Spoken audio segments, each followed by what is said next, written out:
There's something haunting about a woman who once had the world at her feet, only to find herself serving cocktails in a hotel bar, hoping no one would recognize her face. Veronica Lake knew that feeling all too well. The blonde bombshell with the peekaboo hairstyle that drove America wild in the 1940s would eventually be discovered working as a waitress in Manhattan, her glamorous past seeming like a fever dream. But her story isn't just about the fall from grace that Hollywood loves to whisper about. It's about a complicated woman who never quite fit the mold they tried to force her into, who fought against her own demons while the studio system chewed her up and spit her out. This is the real story of Veronica Lake, the woman behind the hair that covered her eye and the tough girl roles that made her a star. She was born Constance Frances Marie Ockelman on November 14, 1922, in Brooklyn, New York. Right from the start, life wasn't easy. Her father, Harry, worked on an oil tanker, and when Constance was just 9 years old, he died in an explosion at Marcus Hook, Pennsylvania. It was 1932, the heart of the Great Depression, and her mother Constance remarried quickly to a newspaper artist named Anthony Keene. Young Constance took his last name and became Constance Keene, leaving behind the Ockelman identity like a coat that no longer fit. The family moved around, landing in Saranac Lake, New York, where she attended Catholic school. She was a troubled kid, according to her mother, who later said her daughter had been diagnosed with schizophrenia. Whether that diagnosis was accurate or just another way to explain a girl who didn't conform, we'll never really know. What we do know is that Constance was expelled from her all-girls boarding school in Montreal. She later claimed she attended McGill University and studied pre-med, intending to become a surgeon, but she eventually admitted that was a lie, a bit of self-dramatization that she apologized for when the university president found out.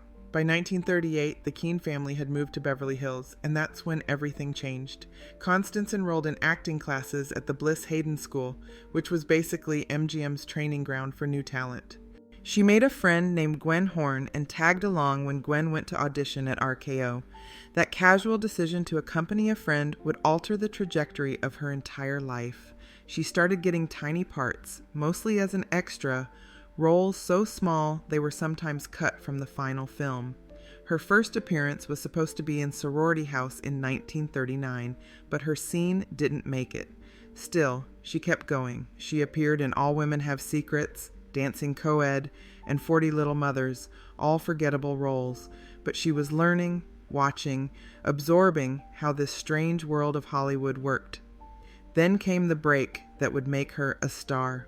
An assistant director named Fred Wilcox shot a test scene of her and showed it to an agent, who showed it to producer Arthur Hornblow Jr. Hornblow was casting a military drama called I Wanted Wings and needed a girl to play a nightclub singer. He looked at this teenage girl with the striking features and calm, clear blue eyes and decided she was perfect. But Constance Keene wasn't a movie star name. Hornblow changed it to Veronica Lake, inspired by her eyes that reminded him of a calm, clear blue lake.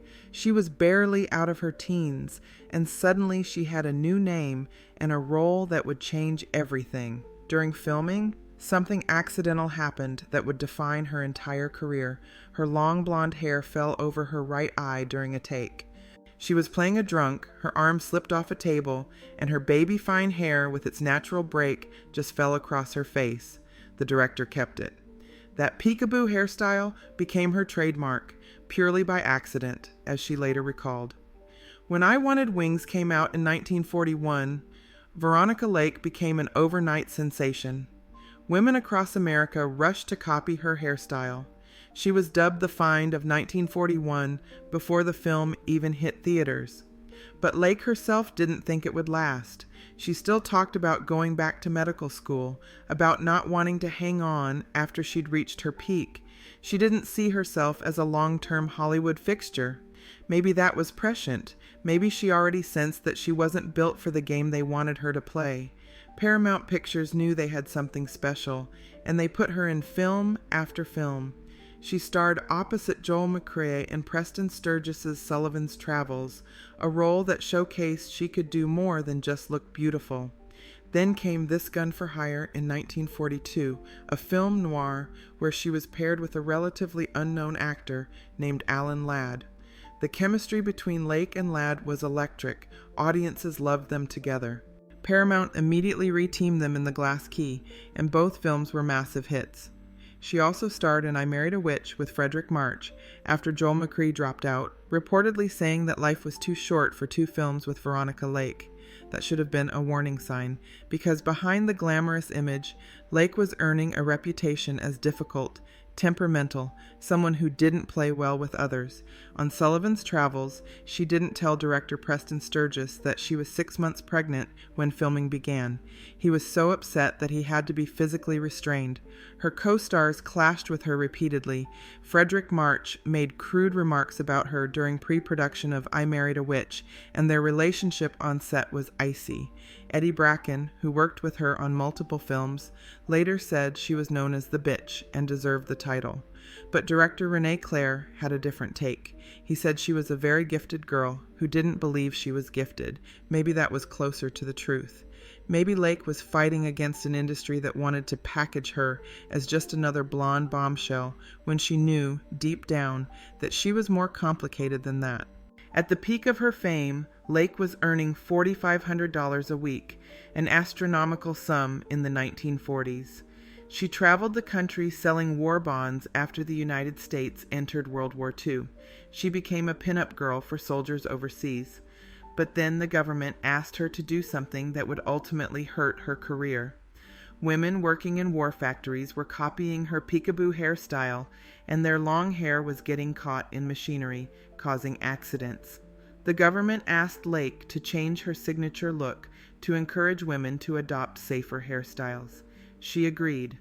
For her role in The Hour Before the Dawn in 1944, she appeared with a different hairstyle. The film flopped. Audiences didn't respond to Lake without her trademark look, and her unsympathetic role as a Nazi spy earned terrible reviews. It was the beginning of the end. Her personal life was falling apart too. While filming The Hour Before the Dawn, she tripped on a lighting cable and went into premature labor. Her son died shortly after birth. Within weeks, she filed for divorce from her first husband, art director John S. Detley. She had married him in 1940 when she was barely 18, and they had 2 children together.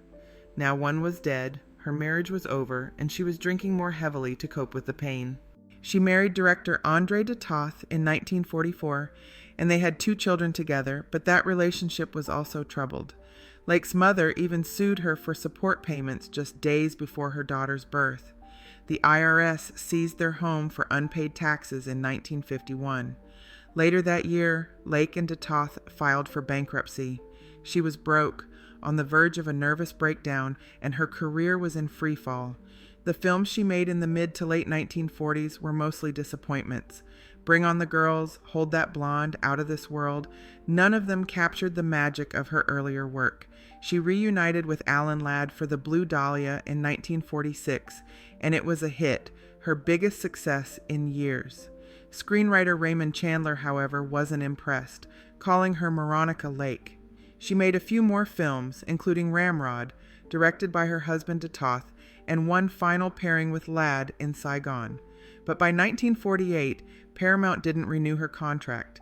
She was only 26 years old, and her Hollywood career was essentially over. She made a couple more films for other studios, including Stronghold in 1951, which she later described as a dog. She even sued for unpaid wages on that one. In 1952, Lake left de Toth and flew alone to New York. Years later, she reflected on that moment, saying they thought she'd be back in a couple of months, but she never returned. Enough was enough already. Did she want to be one of the Walking Dead or a real person? She chose to be real, even if that meant walking away from everything she'd built. She performed in summer stock theater and took stage roles in England, trying to reinvent herself as a serious actress. But the drinking continued. She married songwriter Joseph Allen McCarthy in 1955, but they divorced in 1959. That same year, she revealed that she rarely saw her children, a confession that must have cost her dearly to make. Then came the moment that would define how the world saw Veronica Lake in her later years. In 1962, a New York Post reporter found her living at the Martha Washington Hotel in Manhattan, working as a cocktail waitress under the name Connie DeToth. The story ran with the implication that the once glamorous movie star was now destitute, serving drinks to strangers who probably didn't even recognize her. The story went national. Fans sent her money, which she returned as a matter of pride. Lake was furious at how she was being portrayed. She insisted she wasn't broke, that she was paying $190 a month in rent, which was a long way from being destitute. She said she took the job because she liked people, liked talking to them, but the damage was done. In the public imagination, Veronica Lake had become a cautionary tale, another Hollywood star destroyed by the very system that created her. The publicity did revive some interest in her career. She got a few television appearances and returned to the stage, including an off-Broadway revival of Best Foot Forward in 1963. In 1966, she had a brief stint as a hostess on a TV show in Baltimore and a largely ignored film role in Footsteps in the Snow. She moved to the Bahamas for a few years, living quietly, trying to find some peace. In 1969, she published her autobiography, Veronica, the autobiography of Veronica Lake, dictated to writer Donald Bain. In it, she was brutally honest about her failed marriages, her romances with Howard Hughes, Tommy Manville, and Aristotle Onassis, her alcoholism, and her guilt over not spending enough time with her children. She said her mother had pushed her into acting, that she never did cheesecake like Ann Sheridan or Betty Grable, that she just used her hair. She laughed off being called a sex symbol and instead called herself a sex zombie. When she went to England to promote the book, she received an offer to appear on stage in Madam Chairman. She also played Blanche Dubois in a revival of A Streetcar Named Desire, and her performance won rave reviews. It seemed like maybe, just maybe, she was finding her way back. With the money from her autobiography, after splitting it with Bain, she co-produced and starred in her final film, Flesh Feast, a low-budget horror movie with a Nazi storyline. It was 1970, and Veronica Lake was 47 years old, still trying to work, still trying to prove she was more than just a hairstyle and a pretty face. But the years of heavy drinking had taken their toll. In June 1973, Lake returned to the United States from a summer stock tour in England. While traveling through Vermont, she complained of stomach pains and visited a local doctor. She was diagnosed with cirrhosis of the liver. On June 26th, she checked into the University of Vermont Medical Center in Burlington. She died there on July 7, 1973, from acute hepatitis and acute kidney injury. She was 50 years old. One of her sons claimed her body. Her memorial service was held at the Universal Chapel in New York City on July 11th. She was cremated, and according to her wishes, her ashes were scattered off the coast of the Virgin Islands. In 2004, some of her ashes were reportedly found in a New York antique store, a final indignity for a woman who'd already suffered so many. Veronica Lake's legacy is complicated. She has a star on the Hollywood Walk of Fame at 6918 Hollywood Boulevard. She's remembered as a film noir icon, as one half of one of Hollywood's great on-screen pairings with Alan Ladd, as the woman with the peekaboo hairstyle that defined an era. Jessica Rabbit was partially modeled after her. Kim Basinger won an Oscar for playing a Veronica Lake look-alike in LA Confidential. The video game character Elizabeth in BioShock Infinite was inspired by her femme fatale roles. In 2023, the band Sparks released a song called Veronica Lake about how she sacrificed her signature hairstyle for the war effort, and, in doing so, gave up much of her popularity. She's become a symbol, an image, a reference point for a certain kind of 1940s glamour. But the real Veronica Lake was so much more than that. She was a troubled girl from Brooklyn who lost her father young and never quite found her footing.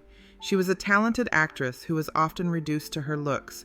She was a woman who struggled with mental health issues and alcoholism in an era that had no compassion for either. She was a mother who felt guilty about not being there for her children. She was someone who walked away from Hollywood on her own terms, even if those terms meant obscurity and hardship. She was complicated, difficult, gifted, and deeply human. She refused to be one of the walking dead, even if being real meant being forgotten. And maybe that's the most important thing to remember about Veronica Lake. She chose authenticity over image, even when it cost her everything. She lived on her own terms, messy and imperfect as they were, and she never apologized for being exactly who she was. That's all for today. Don't forget to subscribe and be kind to each other.